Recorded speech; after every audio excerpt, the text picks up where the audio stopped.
it's like popular psychology as well, Yeah, people are where kind of not writing books anymore. They're just doing it in other ways. And I do think it's a missed opportunity for some people because it is still a great medium for imparting knowledge in a packaged way. yeah, but I think that the internet has almost diminished it slightly because it's like popular psychology. There are things that I watch on YouTube and are by these sort of what you might call like influence or whatever, and they think they're saying something that they have found truth in, but really it's just like they've appropriated a popular psychology idea from a textbook Mm. and presented it as their own, and then everyone's like, oh wow, so insightful. They're never going to say, well, actually I just pulled it from this textbook and you should read this textbook. No, they want, but of course the medium, as you would say, is the message.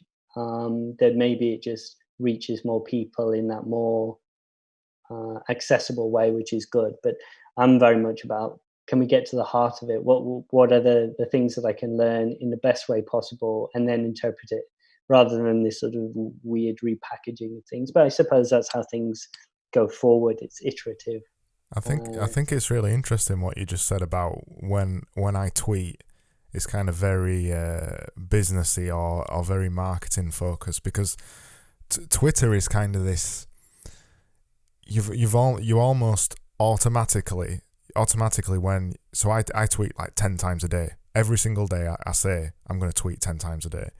So you through iteration just develop this voice that keeps getting narrower and narrower and narrower, that you've got that you almost, I don't even think about it now, you just kind of you just type it, and you kind of know what resonates with people, and you know what people don't like, and you kind of become known for this particular viewpoint, and then you just keep repeating it over and over.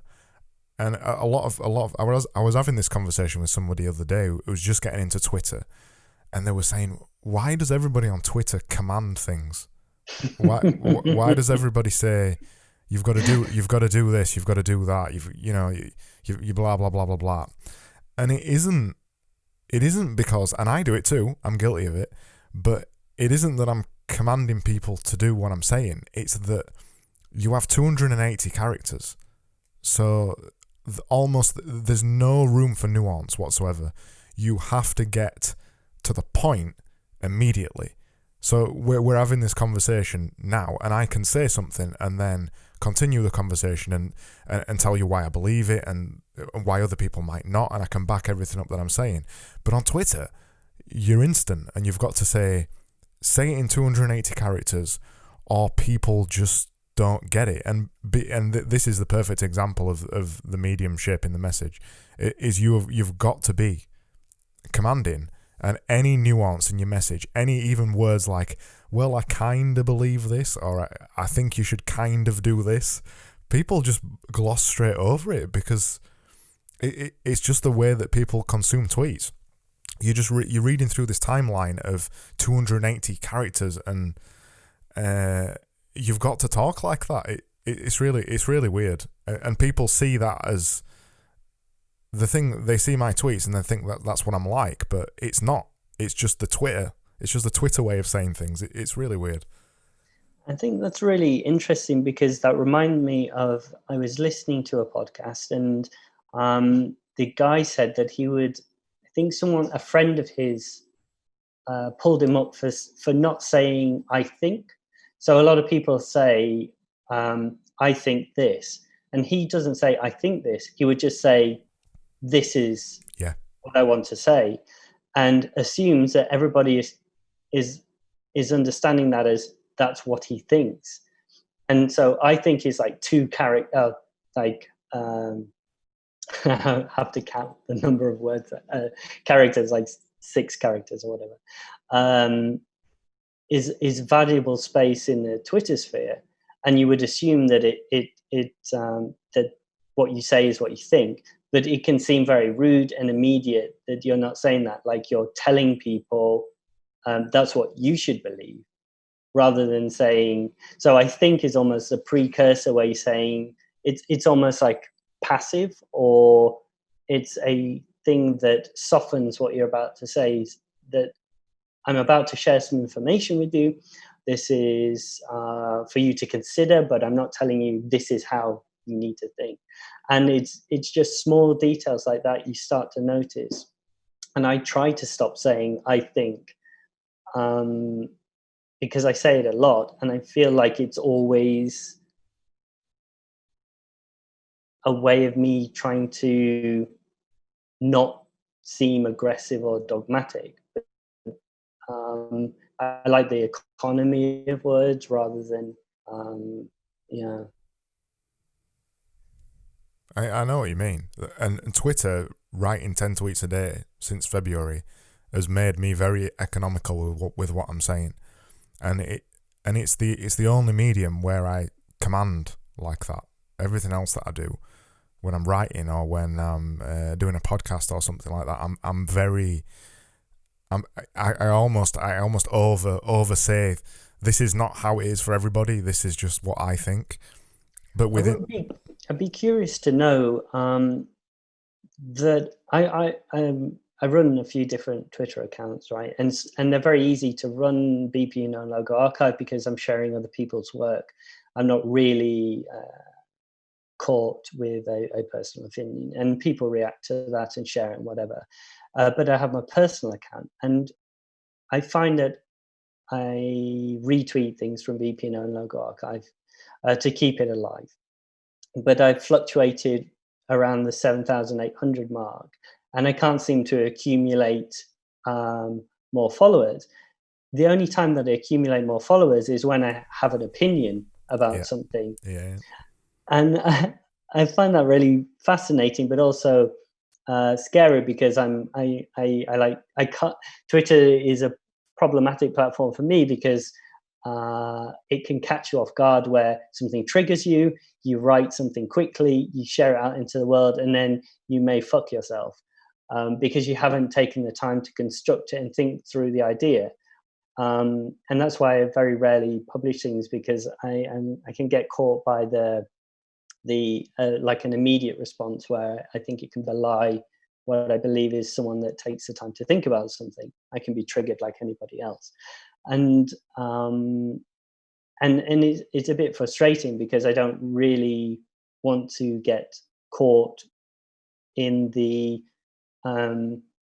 platform of oversimplifying things. Or so what I wanted to ask you was that when I look at your stream, I see a lot of engagement on the things that you say, but also from a personal point of view, I find that the way that you deliver it, it's an instinct inside me, seems very abrupt. And I know you, having spoken to you over this podcast, I know that you're a thoughtful individual with ideas that you want to share. But there's something inside me that when I see the tweet, I think, ooh, that seems very dogmatic. You're telling people how they should think about things. But only because I know you, I understand what the point is. But if I didn't have that context, I would just find you abrasive. No, but And that it's just, and that comes from me, not from you. That I am projecting a particular upbringing and understanding and way of writing that is. It's like I don't like to be told anything. I like to be guided into understanding things, and that's the.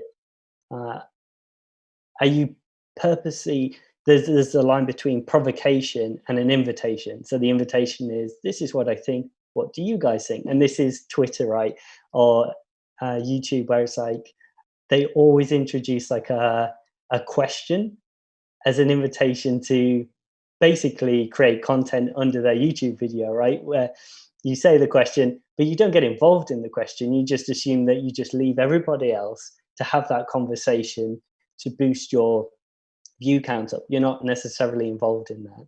And then there's provocation, where you say things on Twitter, as you do, that triggers people into having that immediate response, right? There's perhaps a little bit of exploitation in there, but that's in the same way YouTube works, where the question is often, to me, infantile sometimes, where it's like, what's your favorite?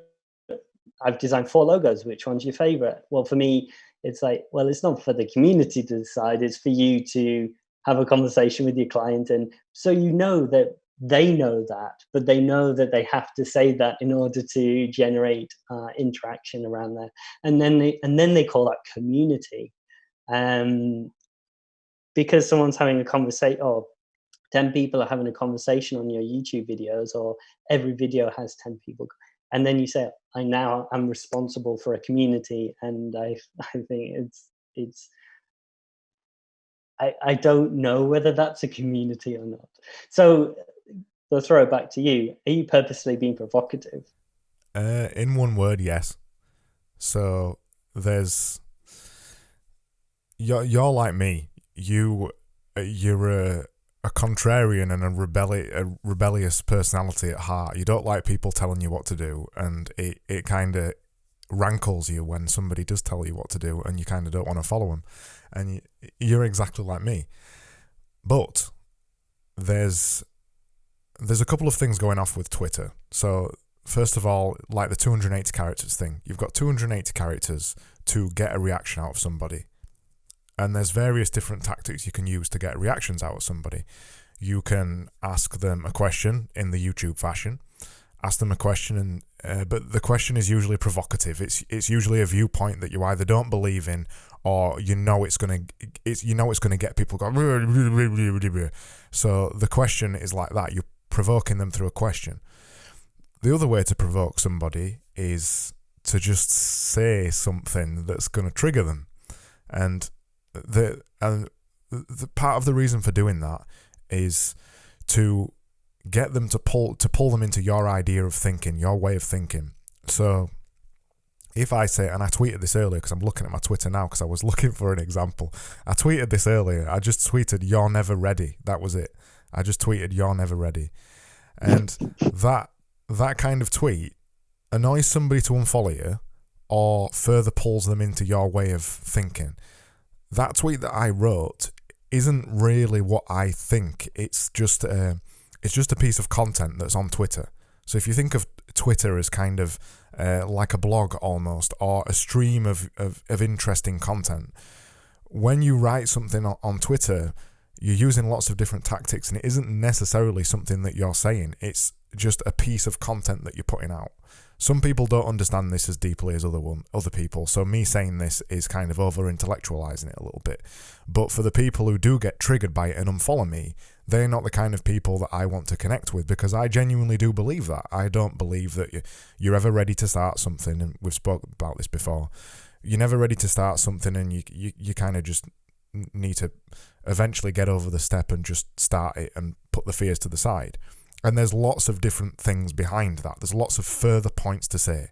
But the initial shot over the bow is, "You're never ready." And that tweet will, because the way Twitter works, someone might retweet that and add a further comment to it. Or someone might reply to it with another further idea. And this happens all the time on Twitter. This is primarily how Twitter works. You will put a point out, someone will reply to it with a further point, and you get into a conversation with them. So the initial tweet that you're putting out, those particular kind of tweets that I put out, are kind of a starting point for a conversation. And the more provocative they are, the better. And you always intend to participate in that. It's not purposely just being provocative and letting other people generate value in terms of what Twitter thinks the value is in order to further its reach. It's a genuine intention to have a conversation about things. Oh yeah, absolutely. There's been times where I've said something and people have gone, "I think that's wrong, Craig. What you've said there is not right." And they have a conversation with them, and you leave the conversation public because it adds value to other people. They see you replying to it, and you spark an interesting conversation. So there is some times where I'll actually ask a question. I've got a question going out later on today, something about how do you stay consistent with a project? You know, a lot of us struggle to keep with a project over a long term. How do you keep that enthusiasm going? I'm really interested for answers. So that is a question that I'm asking later on about that. But a lot of the provocation stuff is just to poke people sometimes, to poke people into life, to actually see if they're actually engaging in my content, or to get them to stop engaging with my content and unfollow me. So, and sometimes the ideas are just a test. They're just testing the ideas, and I'll delete some of the tweets sometimes if they're a little bit too provocative, or like you said, I've written it in a rush and it doesn't make sense, or it makes me look like a dick, or beyond a dick where I'm willing to be dick-like. If it goes too far, I'll delete it. But what I tend to, when I tweet stuff like this, what people tend to tweet me back is either puns or stupid points of view, and then it'll end up descending into madness. So a lot of people who do follow me know that I'm not being serious with it, that it's just kind of, you're playing the Twitter game. It's just the way that Twitter is. Do you, one is, are you always prepared to change your mind, having read the conversation and heard other people's opinions? Yeah, absolutely. Fantastic. And are you enjoying it? Yeah, that's primarily why I do it. When I tweet something like that, there's loads of times where when I've tweeted something, I don't fully understand the whole story, and I've tweeted it, and someone comes back to me and says, this probably isn't right, or they give me another point of view, and I'm always interested in that extra conversation. That's how primarily I use Twitter. I read a while ago somebody I follow on Twitter called Ed Lattimore.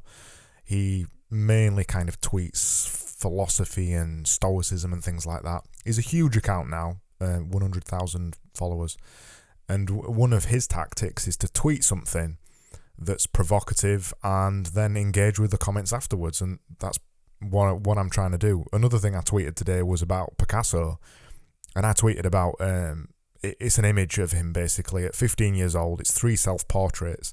One of the images is at 15 years old, the next one is at 25 years old, and the third one is at 89 years old, and the difference in styles between all 3 of those photos are really interesting.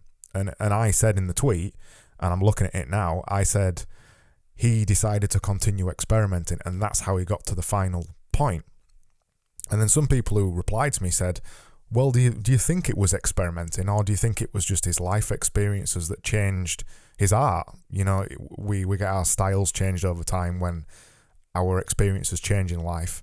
And I kind of agreed with him. I said, yeah, I think you're probably right. He probably wasn't purposefully experimenting. He was probably just He was probably just doing his art as he normally does, like everybody else. His life experiences changed, or his circumstances changed, and ultimately his art changed. But the truth of the point is that I don't know. I don't know what the answer is, but the engagement with that is the thing that's the most important. I use Twitter to connect with people, to talk to people, to look into people's minds and share their ideas and experiment with their ideas. And Twitter's really powerful for that when you use it like that.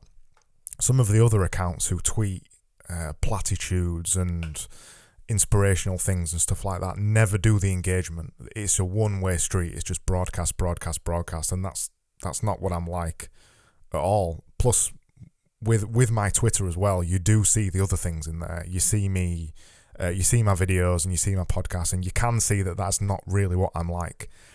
But some other people aren't necessarily like that. Ultimately, Twitter, I treat it as kind of just a conversation with people. It's really powerful like that. I follow way more intelligent people than me, and it's interesting to see their points of view, and when they come back to me on things that I've said, and it just changes your perspective on a lot of things. It's really powerful to use it like that. I was wondering whether you wanted to do a topic that we always seem to return to social media. Did you have any topics in mind? I was thinking we could do something on ideas. How do we come up with ideas? I think, as a practical, that's the job.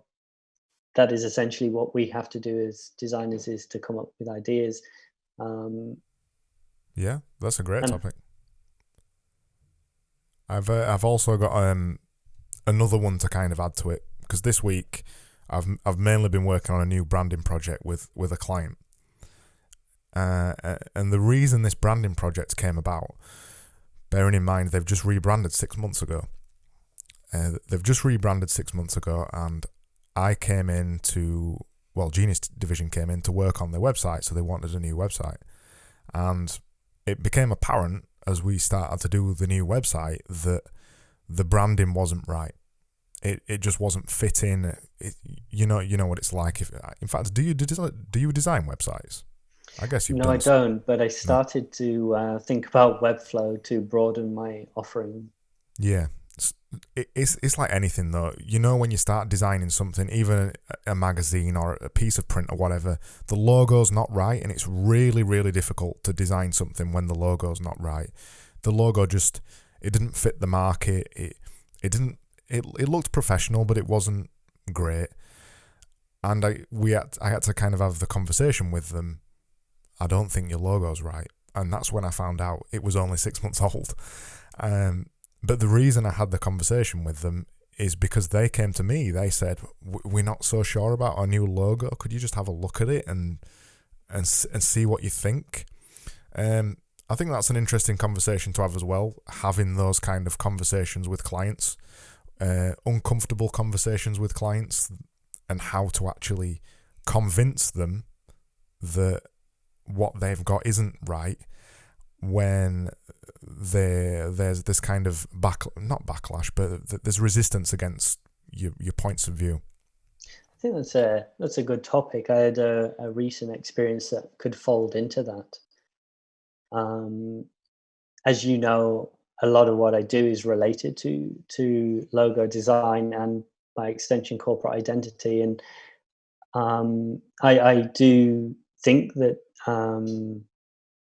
there is the subjectivity of what a good logo is, and I don't want to overemphasize logo as this silver bullet or this.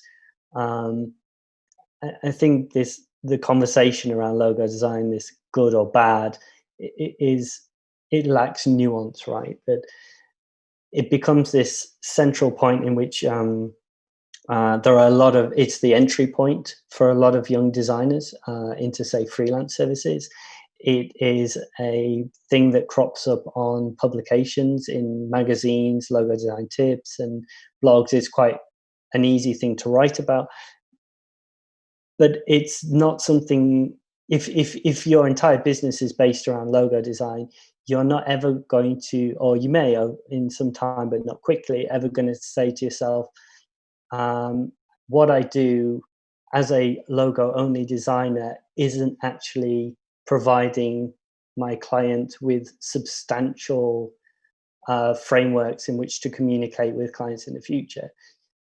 They get caught up in logo design craft because it's a bit easier to understand and it's actually an enjoyable process.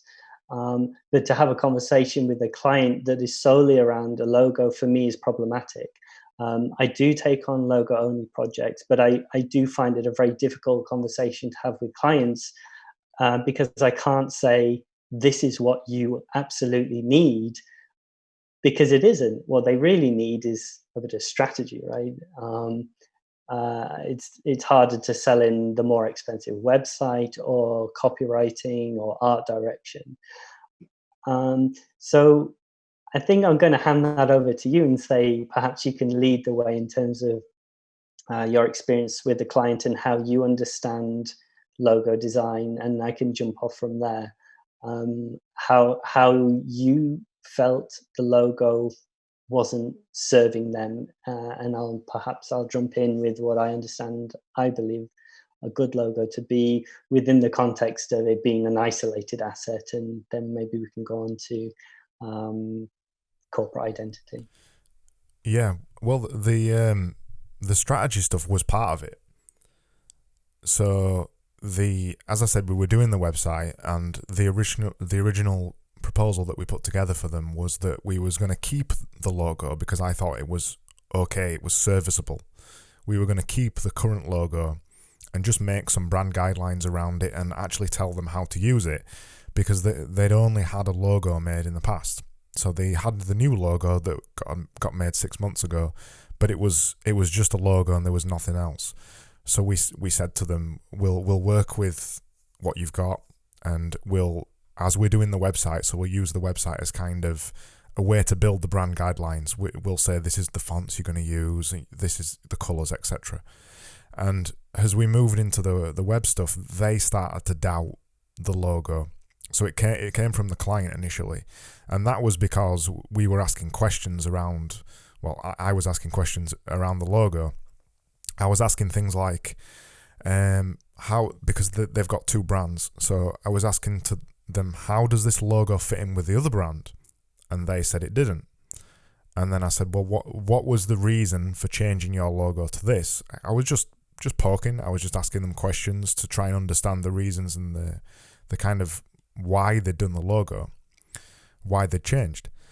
And so after asking these questions, they went away and they rang me and said, actually, after you've asked these questions, I'm not too sure about this logo. We've had another think about it. And I said to them, okay, well, I'll have a look at it with more of a critical head, and I'll see if I can come up with whether I think the logo is okay. So at this point in time, I had to look at the logo and say whether it was good enough or not. So previous to that, I'd accepted it, and then they had asked me to look at it, so I went away and looked at it. And then I looked at it in a purely objective point of view.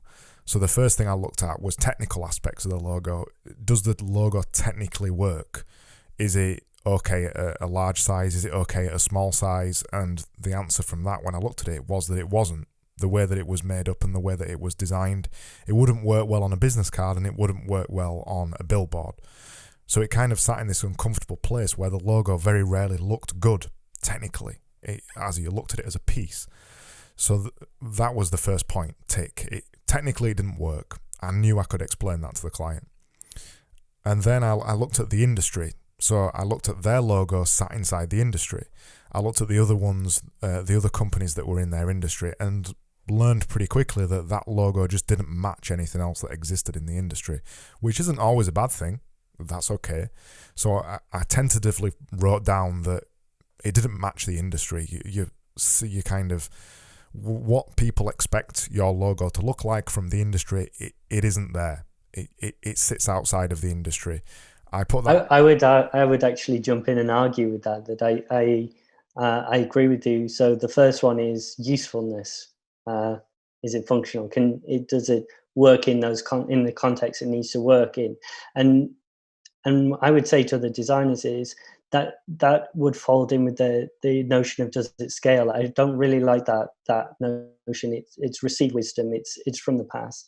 What is it appropriate for its contexts in which the client is likely to use it? So if they're not going to use it as an app icon ever, or is it ever going to be signage or these kind of things? So is it appropriate for context? And then we move on to, for me, is it distinctive within the market? And my belief is actually it doesn't need to reflect anything within the market. In fact, the more it doesn't, the more useful I feel it becomes. And there is over time, I believe, a designer will accumulate a particular point of view of what is good and what is bad, and that's a purely subjective thing. But you need to be able to go into a client meeting and provide that understanding. And so, although we differ in that aspect of things, that we've both come to a point of view from experience that is both valuable. And so, I don't think that we would necessarily need to go in and have an argument about who's right or who's wrong, only that we both come to our individual points of view. And I think that's really, really good, is that you can confidently say the logo does not reflect aspects of the industry, and I believe that's an important point of view. Yeah. The final, was this the final point? Let me have a think a second. Yeah, I think this was the final point. The final one we came to was as part of the initial work, and we always do this on websites as well. It's a bit of a weird one for websites, but it's something I've been doing fairly recently. When we're making a design brief, I don't just talk about the aesthetics of it. In fact, I very rarely talk about the aesthetics. I talk about the kind of what's the best way to put this? The way that it wants to be perceived. So I use a lot of words. So I've got a big list of words, and I say, does it want to look established? Does it want to look young? Does it want, etc., etc., those kind of things. So I say to them, what is your client's worldview? So what does the client believe in, rather than what is the age of the client or where do they live and things like that? Because actually Do you mean the demographic? Yeah. Or do you mean the client? The demographic. So, well, kind of two bits. So I first go through it with the client. So I ask them, do you want to look established? Do you want to look young? Do you want to look experienced, etc.? Then the second part of the kind of the design brief process is I ask them what their client looks like in terms of a worldview, rather than asking them what age they are or where they live, because I find it more useful. I think it's called psychographics or something like that. It's a tip I got off Seth Godin, and I think it's much more valuable. So after I go through those things, this was the final point that I came to them. They wanted to look established. They're a 45-year-old company, and the current logo that they had didn't look established. It looked very, very young. So it made them look instantly when you looked at it. And this isn't really an objective view. This is my experience and looking at the logo and thinking, you look a bit young. So the logo looked really young. It looked like it was for a young company that had just started up. And this was a problem because they wanted to show their experience and they're established, they've been around for 45 years. And we didn't necessarily want to just put been around for 45 years in the logo, because that's a bit naff. So the logo had to look like it had quite a long time. It needed to look established. It needed to be a Werther's Original type thing, where even though Werther's Originals is not that old, you think it is old. So we wanted to make them look established, and that was the final point that I went over with them, that the logo, in my experience, doesn't look established. If we put it against the other people in your industry, and if we look at other industries who look established, your logo doesn't look established. I think you're talking about semiotics, right? Yeah. So that was the point that I was the most worried about presenting to them, because that is purely my opinion, really, opinion and experience. But obviously they're hiring a designer, so they value my opinion. And what I'd seen, you look at bank logos or anything that's established and needs to be trusted, that's where we wanted to be at. We want to be more like a bank or a really established company, rather than a young and hip company.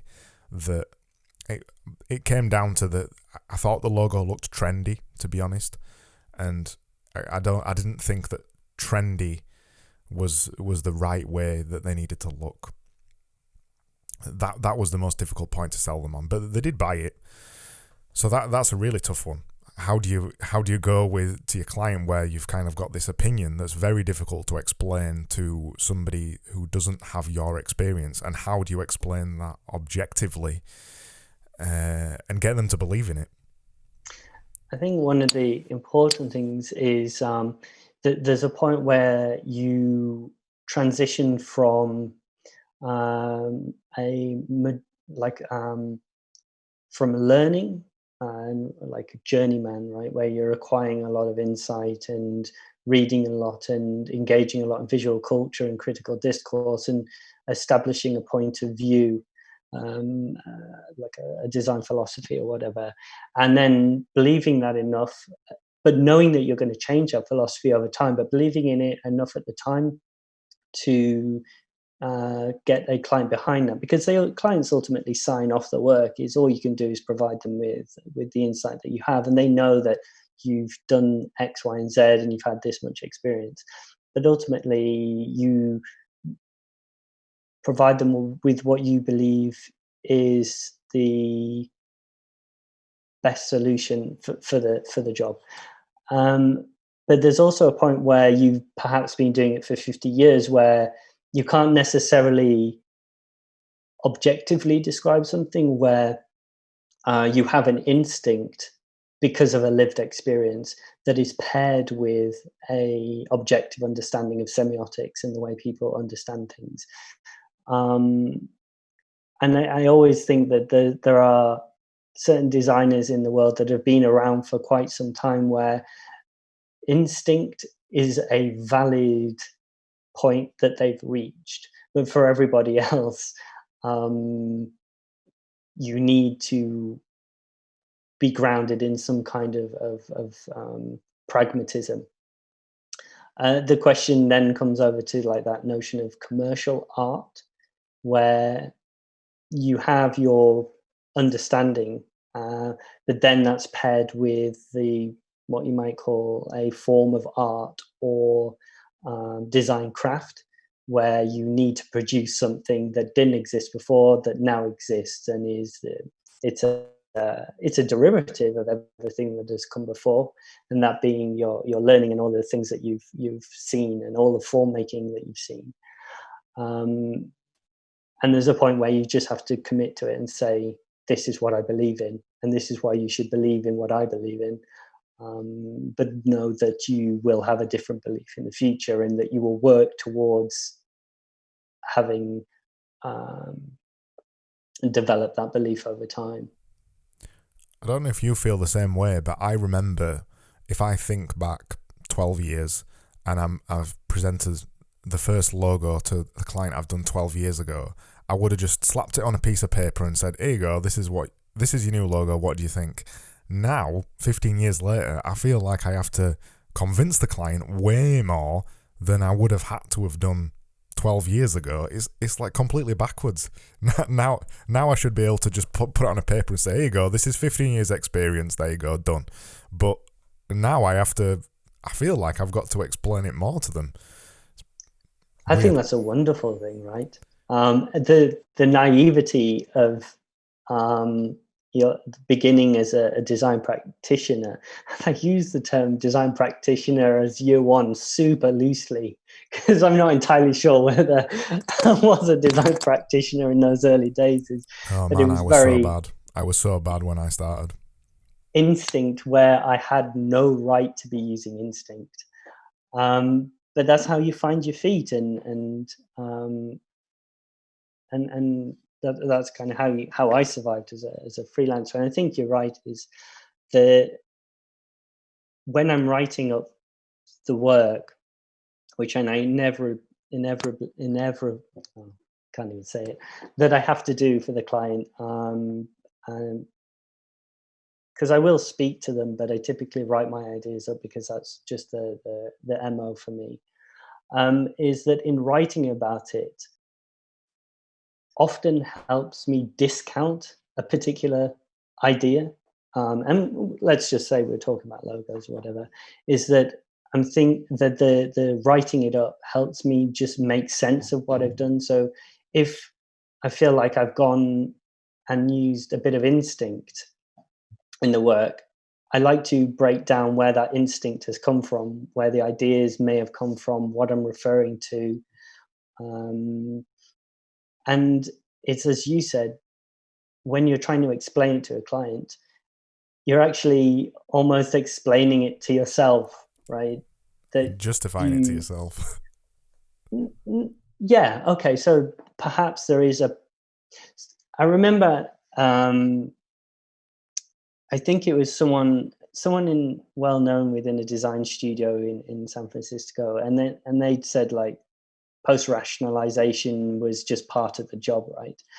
And the way I rationalize the post rationalization is that for a lot of designers that have been designing for a while, and I'm thinking like 15 years plus, just put us in that bracket, that the post rationalized process is really just making sense of instinct. Is that we've seen a lot of things, I've written a lot of things, and then I've applied that in a form of instinct into a piece of logo design job. That when I'm looking through the work, I'm actually saying, oh, okay, yeah, that's where I got that from, and that's why that makes sense within this context. It's just a moment to take a pause and to think constructively about something that often comes out quite quickly. And some designers may describe it as like like magic, right? That that the logo just suddenly came out on the sketchbook, and they're just so surprised. It's like they were, but really everything comes from somewhere. It's just they're not capable of articulating where that came from and why it's relevant. Um, and I think that's really important for a client, is that there is no magic. And we've talked about it before with the logo grids, is almost like a way to avoid that rationalized process, where instead of having a conversation about all of the things that you've drawn on to manifest the client's strategy or positioning in a form and a visual identity system, they've just gone for the technical aspect of saying, well, look how beautifully crafted this is, um, which the craft does play its part, of course, because that's the useful component of what we're talking about. Is it appropriate for the various different applications, and if you want to apply some kind of grid to it or whatever to just make sure I don't know, your margins are fine or whatever, that's fine. But it's a way of selling in that skips that capacity to be able to explain why the thing is the way it is. I think that's a really good point, actually, about the rationalization, because there is logos that you've made that come in instantly, that took you 2 minutes to come up with the idea, and then you might spend a couple of hours refining it or whatever. And for me, sometimes there's a little bit of guilt behind that. I think, well, I came up with this so quickly, and if that's the first idea that I came up with, I'll spend sometimes a couple of days trying other ideas, and then you return to the original idea, because there's a little, for me, it's a little bit of guilt. You feel like, oh God, I did that so fast. Maybe I should charge them less. But the kind of put my teeth back in. The rationalization comes to explain how you've got to that idea so quickly. And in truth, you haven't got to the idea really quickly, have you? It's took you 15 years. There's the old thing about selling it for it's 50 years of experience or whatever, and it took me 5 minutes to do it, and it still costs 15 grand. And I've butchered that quote there, but you know what I mean. I think that's the point, right? Is that it didn't take you 5 minutes; it took you 15 years. And also, it's not just the skill set, but it's the capacity to recognize when you've done something that is appropriate. That and to leave it as is. But if we went back to the title of the podcast, that's a job. Is that, as you said, that you need to spend a few days making sure that you've taken the time to explore many different options, even if it is just to give further credibility to that first section, that first idea. And I think that's really important, is that knowing that you've done a good job, and part of that is spending time thinking about it. You see a lot of these napkin drawings, they just came up with it or whatever really quickly.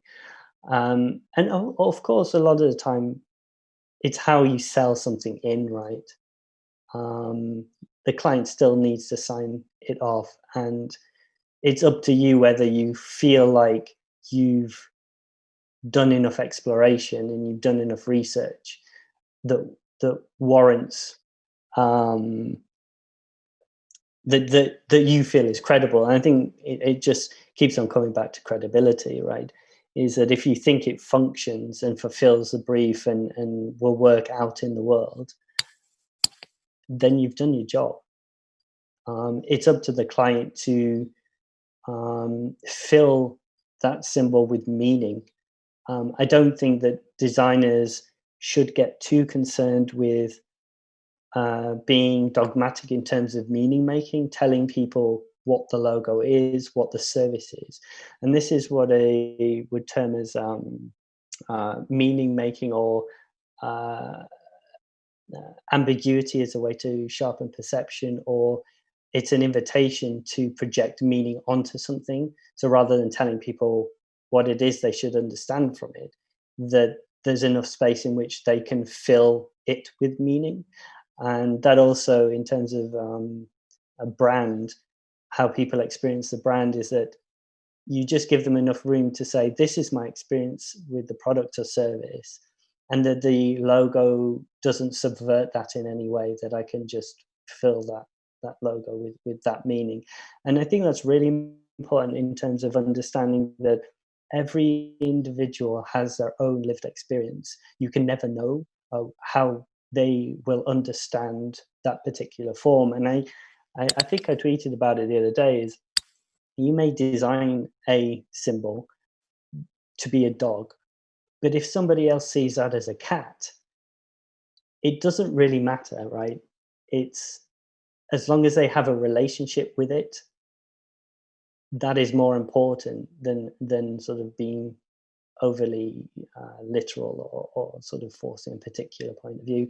And that's where things like Apple and the Nike swoosh work so well, is that they are consistent symbols, but the association and meaning is always in flux, and is an invitation in which it's an invitation to people to project their own meaning onto it, right? What it means for them. And there are so many different sort of cultural aspects to that Nike, it's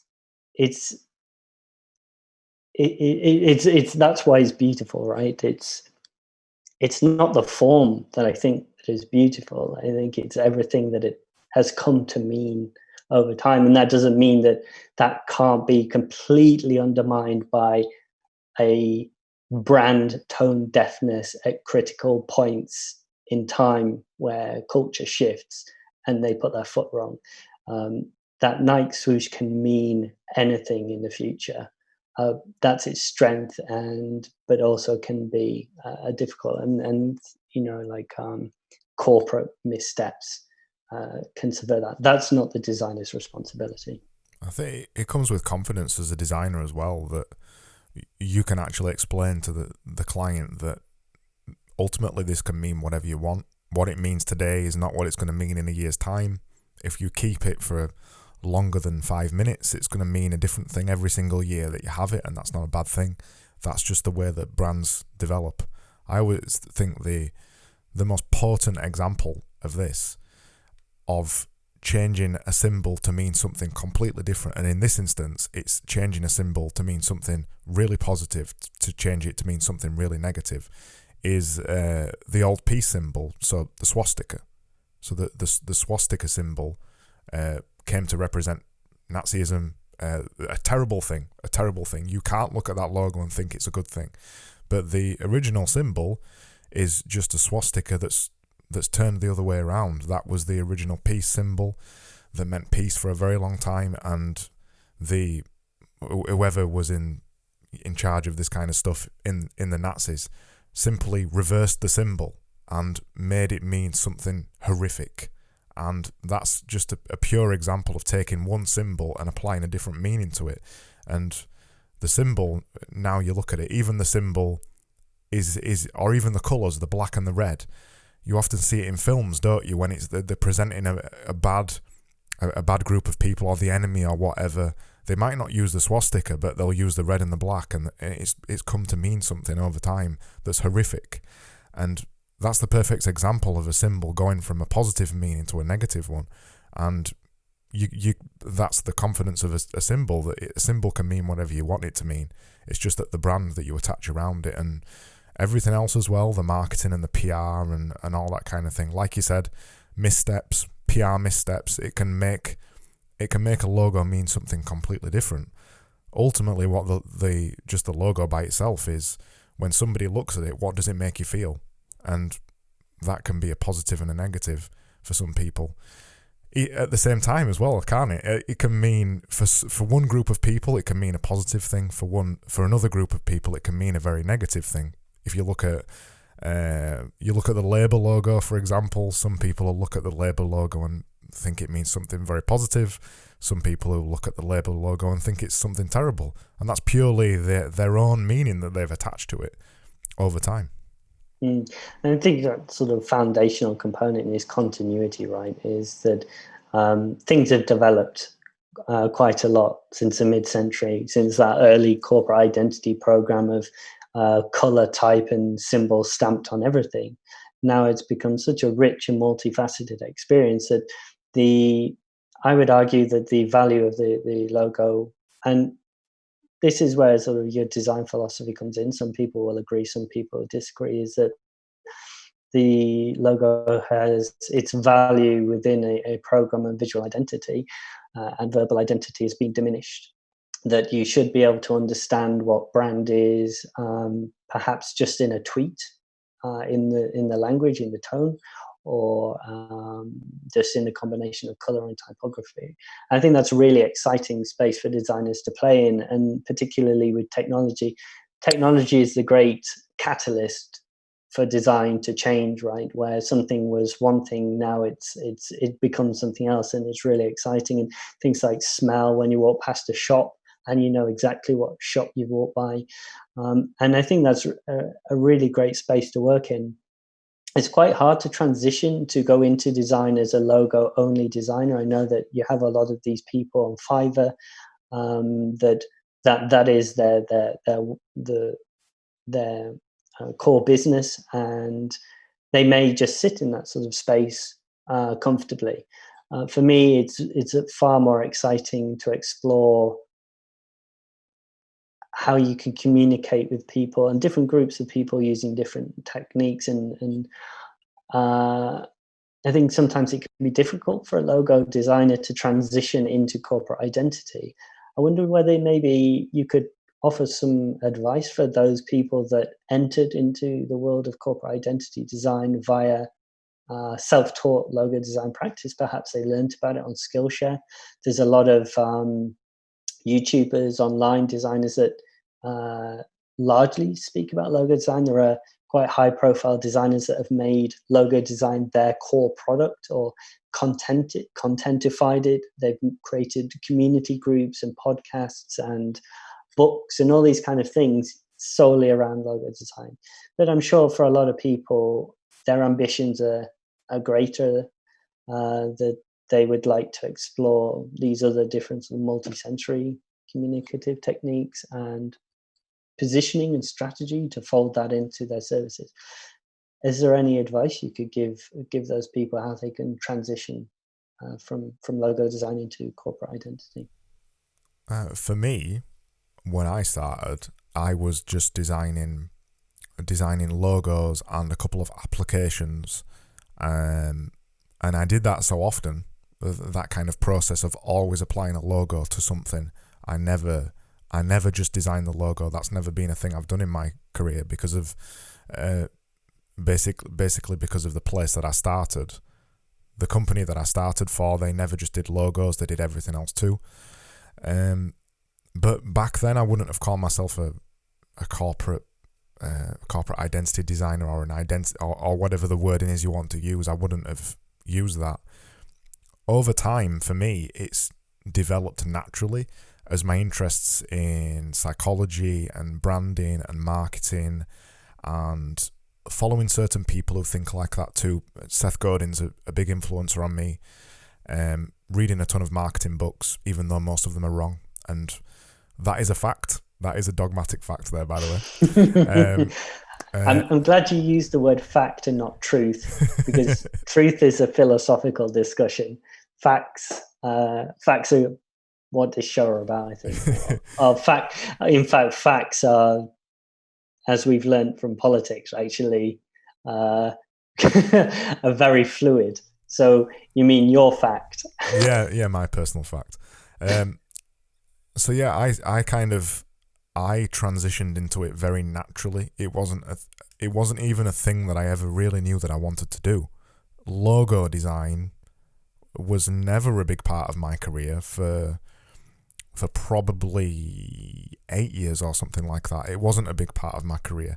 Now it's the thing I get the most enjoyment out of, and it's the thing that I find the most rewarding part of it. Just as you mature and you want to have these conversations with clients like we was discussing earlier, those are the things that really excite me.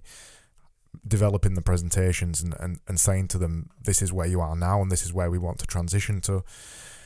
In terms of actually developing that skill, the thing that I've done, and I don't know if this is the most efficient way of doing it, from the way that I've done it, I don't want to say don't go on Skillshare and don't follow these corporate identity courses and things like that. I think you should, but it only gives you one small part of the picture. It gives you the technical aspect of the picture, developing the how to develop a corporate identity, and that is just a set of things, basically a set of deliverables that you can learn how to deliver. But the other stuff that you need to understand underneath it is the marketing, is the branding and the psychology and things like that. And to understand those, you have to read far and wide. You've got to read a lot of different books, and that's something that I've just always done. I've just always been very interested in body language and semiotics and all kinds of stuff. So it was a natural progression for me, but I do think you've got to, first of all, follow the people who are doing the thing that you want to do. That's what I always did. Johnson Banks has always been a massive inspiration for me, still is to this day. The book that they've got, I forgot what it's called now. Is it called Branding? The book on branding or something? It's a big, thick, fat book that Michael Johnson wrote. That's a fantastic book. So I've read. You need to find the key people who are in your industry. Johnson Banks is one for me. Michael Baird is another one. Paul Scheer, Pentagram, basically. Wolf Ollins, although I find sometimes Wolf Ollins miss the mark with some things, but they're always interesting to look at. And the stuff that they've managed to get through to clients and get out in the public, and a lot of this stuff has been very divisive. I think it's a massive inspiration. So I've always looked at these very high level key people and actually read the thoughts that they've said about the branding that they've done. Michael Johnson's really good at that. He kept up, I think he still keeps the blog, or I've not read it for a while. He used to write a lot of blog posts about the meaning behind the brands, which was sometimes 1,000 to 2,000 words about how they came up with the idea and how it developed. That kind of thinking's always helped me, because it's understanding the thinking underneath the identity. As we discussed, the logo is the easy bit, and I'd argue that the corporate identity development and the branding guidelines is the easy bit. It's the technical skills, but it's the soft skills, the negotiation and the understanding of the psychology that's hard to develop, where you've got to read a lot of books. And I think that it's also that for me that the scariest part was the having to have the conversation about, and this came from initially doing logo design, is that conversation about what it is that they stand for, what it is that they want to, how they want to sort of impact on the world, what it is that they envision for the future, and how are they going to get there, and finding that they're not actually even thinking about any of those things. It's I've created a product that I believe people will like, but that's it, right? And you think, well, that's not really enough. That's not really how people connect with things anymore. It's not about product benefits that sell. It's the intangibles, right? It's about community. It's about how you want to change the world for the better, or these kind of things, whatever. And it's only through having that conversation that you realize that you're not only going to have to design something for them, but you're going to have to make sense of what it is, or bring clarity to their product offering or service. And educate them and hold the hand. And that takes a lot of confidence, right? To have that conversation, to actually start writing down um, brand statements or positioning statements, and then to work on how you're going to bring that to life and where you're going to spend the client's money. Are you going to say that I'm not going to give myself the money to do the logo? I'm going to actually give the money, a proportion of the money, over to logo design, to website design, or a copywriter. And that becomes quite scary because you you almost have